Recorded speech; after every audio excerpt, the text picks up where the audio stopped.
Hey, okay, so there are two secrets to making frappuccinos just like Starbucks. First, a Vitamix. As much as we like to tell people, any blender will do. Blender. For frappuccinos like Starbucks, you have to have a Vitamix. That's the machine that they use. And the second secret to making frappuccinos is xanthan gum.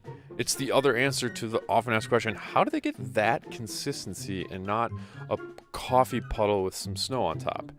With the xanthan gum, you don't need much, just a pinch or an eighth of a teaspoon if you want to measure. So keep that in mind when you go to the store and there's some sticker shock. It's going to last you a really long time. We tested this recipe at least 6 times. So many times that we ran out of ice, and it worked consistently well despite minor tweaks and our whole food plant-based spin on it. The basic formula is this: half a cup of coffee, strong, brewed, cold.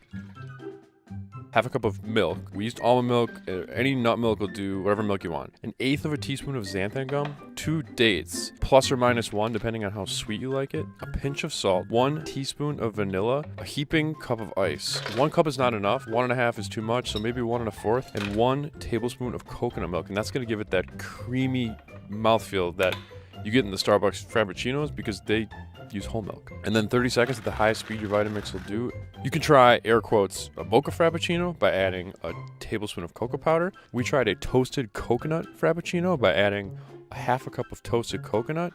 But keep in mind, if you're using unsweetened coconut, you're gonna want to add a little more sweetness.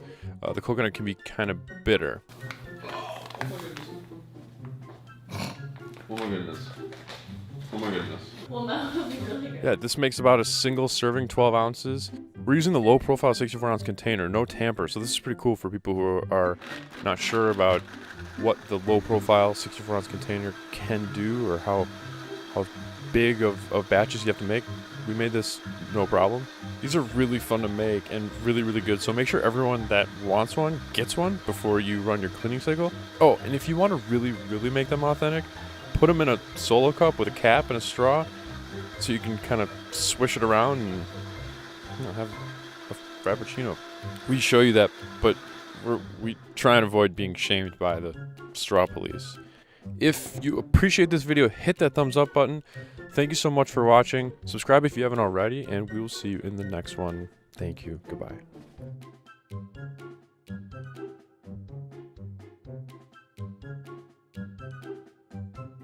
Do you want to know how many times Lenny asked me if I wanted to make frappuccinos in the last week?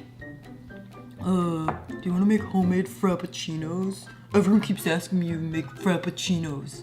Can we make some frappuccinos? Sure.